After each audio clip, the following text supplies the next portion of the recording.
Acid rain. ഇപ്പോൾ നമ്മൾ കണ്ടായിരുന്നു ആസിഡ് റെയിനിൻ്റെ ഫോർമേഷന് കാരണം മേജർ റീസൺ എന്ന് പറയുന്നത് SO2ൻ്റെയും NO2ൻ്റെയും അറ്റ്മോസ്ഫിയറിലെ പ്രസൻസ്. എങ്ങനെയാണ് SO2 NO2 ഉണ്ടാകുന്നത്?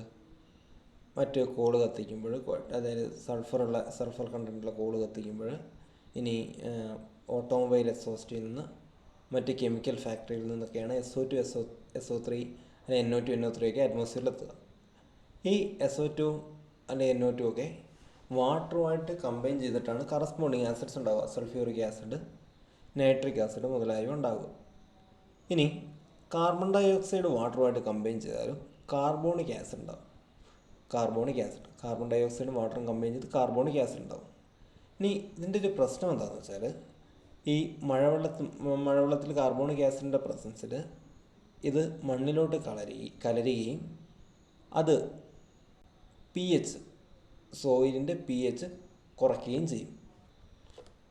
അപ്പോൾ ആസിഡിൻ്റെ പ്രസൻസ് pH കുറയ്ക്കും. നമ്മൾ pH സ്കെയിൽ പഠിച്ചിട്ടുണ്ട്.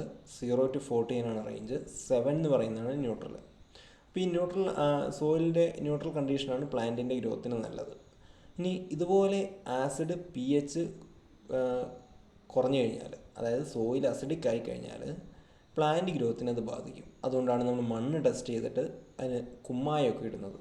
ഓക്കെ, ഇനി മറ്റ് എഫക്റ്റുകൾ നോക്കാം. ഈ കാർബോണിക് ആസിഡ് അല്ലെങ്കിൽ എന്ത് ആസിഡും ആയിക്കോട്ടെ, ആസിഡുള്ള വാട്ടർ ബോഡീസിലെത്തുമ്പോൾ അത് അവിടെയുള്ള അക്വാട്ടിക് ഓർഗാനിസത്തിനെ ബാധിക്കും. അതായത് അവിടുത്തെ ഫിഷസൊക്കെ ചത്തുപോകാനത് കാരണമായേക്കാം. ഇനി ആൽഗെ, പായൽ വിഭാഗത്തിൽപ്പെട്ട സസ്യങ്ങൾ, അവയുടെ നാശത്തിന് കാരണമായേക്കാം. ഇനി ആസിഡ് വാട്ടർ ഡയറക്റ്റ് ലീഫിൽ വീഴുമ്പോൾ, മഴവെള്ളത്തിലേക്ക് ആസിഡിൻ്റെ പ്രസൻസ് ഉള്ളപ്പോൾ ലീഫിൻ്റെ സർഫസ് ഡാമേജ് ആവും. ലീഫ് സർഫസ് ഡാമേജ് ആയാൽ അതിനെ ഫോട്ടോസിന്തസിനെ ബാധിക്കാം. ഇനി അത് പ്ലാന്റ് ഗ്രോത്തിനെ തന്നെ ബാധിക്കാം. അപ്പോൾ ഈ പ്ലാന്റ് ഗ്രോത്തിനെ ബാധിക്കുന്നതുകൊണ്ടാണ് നമ്മൾ മണ്ണൊക്കെ ടെസ്റ്റ് ചെയ്തിട്ട് ആസിഡിക് ആയിട്ടുള്ള സോയിലിനെ നമ്മൾ ബേസ് ആഡ് ചെയ്തിട്ട് ന്യൂട്രലാക്കാൻ ശ്രമിക്കുന്നത്, കുമ്മായൊക്കെ ആഡ് ചെയ്യുന്നത് അതുകൊണ്ടാണ്. അപ്പോൾ ആസിഡ് റെയിനിൻ്റെ എഫക്ട്സ് ആണ് നമ്മൾ പറഞ്ഞത്. ഇനി ആസിഡ് റെയിൻ എങ്ങനെ ഇതിൻ്റെ എഫക്ട്സ് എങ്ങനെ റെഡ്യൂസ് ചെയ്യാൻ പറ്റും, എങ്ങനെ കുറയ്ക്കാൻ പറ്റും എന്ന് നോക്കാം.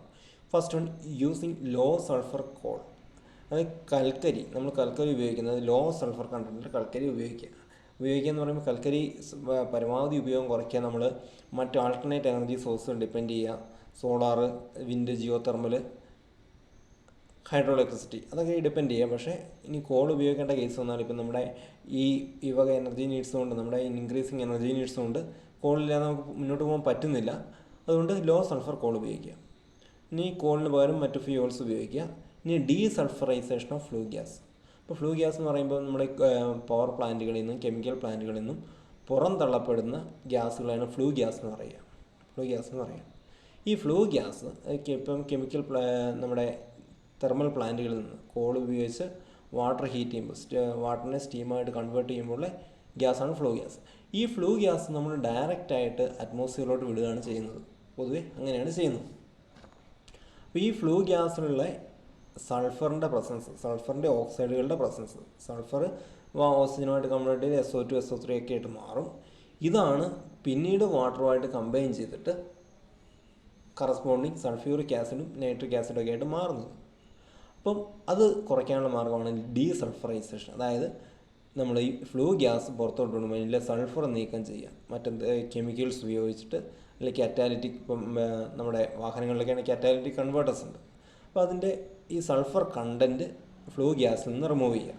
ഇത്രയാണ് ആസിഡ് റെയിൻ കുറയ്ക്കാനുള്ള, ആസിഡ് റെയിൻ ഉണ്ടാവാതിരിക്കാനുള്ള, അത് കുറയ്ക്കാനുള്ള റെമഡീസ് എന്ന് പറയുന്നത് ഇതൊക്കെയാണ്. അടുത്തത് ഓസോൺ. അപ്പോൾ നമ്മൾ ഓസോണിനെ കുറിച്ച് പറഞ്ഞു. ഓസോൺ O3 ആണ് കെമിക്കൽ ഫോർമുല. ഓസോണിൻ്റെ ഇമ്പോർട്ടൻസ്, UV റേസിനെ, അറ്റ്മോസ്ഫിയറിൽ നിന്ന്, സണ്ണിൽ നിന്നുള്ള UV റേസിനെ എർത്തിലോട്ട് എത്തുന്നതിൽ നിന്ന് പ്രിവെൻറ്റ് ചെയ്യുന്നതാണ് ഓസോൺ ലെയർ. അപ്പോൾ ഓസോണിൻ്റെ 90% ഉള്ളത് സ്ട്രാറ്റോസ്ഫിയറിലാണ്. അറ്റ്മോസ്ഫിയറിന് നമുക്ക് ലെയേഴ്സ് എന്ന് പറഞ്ഞാൽ troposphere, stratosphere, mesosphere, exosphere, ionosphere, അങ്ങനെ എത്ര അറ്റ്മോസ്ഫിയറിൻ്റെ ലെയേഴ്സ് ഉണ്ട്. ഓരോ ലെയർ ഓരോ കിലോമീറ്റർ റേഞ്ചിലുള്ളത്. അപ്പോൾ 90% ഓസോണിൻ്റെ 90% ഉള്ളത് സ്ട്രാറ്റോസ്ഫിയറിലാണ്.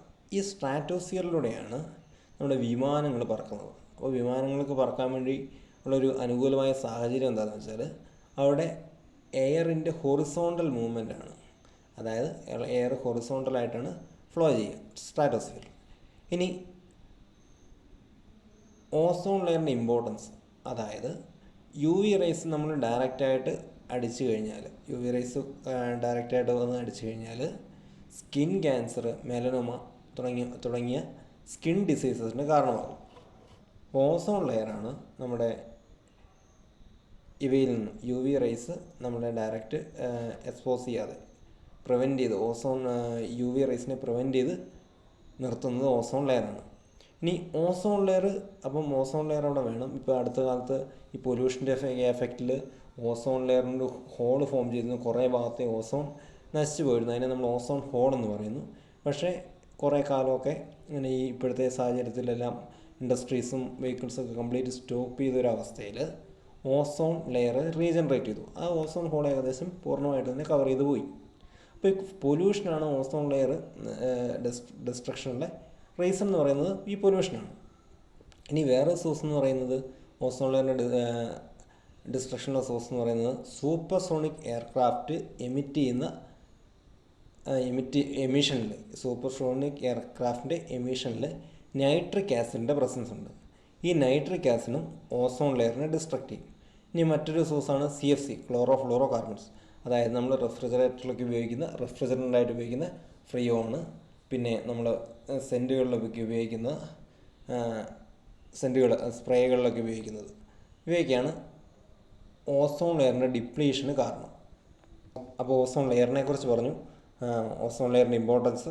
ഓസോൺ ലെയർ നമ്മുടെ skin related diseases, U V rays ഡയറക്റ്റായിട്ട് സ്കിന്നുമായിട്ട് എക്സ്പോസ് ചെയ്ത് കഴിഞ്ഞാൽ, സ്കിന്നിൽ ഹിറ്റ് ചെയ്ത് കഴിഞ്ഞാൽ സ്കിൻ ഡിസീസസിന് കാരണമാകും. അപ്പോൾ ഓസോൺ ലെയറാണ് അതിനെ പ്രിവെൻറ്റ് ചെയ്ത് നിർത്തുന്നത്. അപ്പോൾ ഓസോൺ ലെയറിന് ഇപ്പം ഹോള് ഏകദേശം ഈ ഒരു കണ്ടീഷനിൽ ഏകദേശം ഹോള് കവറായി പോയിട്ടുണ്ട്. ഇനി ഓസോൺ ലെയർ ഡിസ്ട്രക്ട് ചെയ്യാനുള്ള സോഴ്സ് എന്ന് പറഞ്ഞാൽ മെയിനായിട്ട് CFC ആണ്. അതായത് റെഫ്രിജറൻ്റായിട്ട് ഉപയോഗിക്കുന്ന ഫ്രിയോൺ മുതലായ ക്ലോറോ ഫ്ലൂറോ കാർബൺ, പിന്നെ നമ്മൾ സ്പ്രേസ്, ഇവയൊക്കെയാണ് ഓസോൺ ലെയറിൻ്റെ ഡിപ്ലീഷന് കാരണമായ സോഴ്സുകൾ.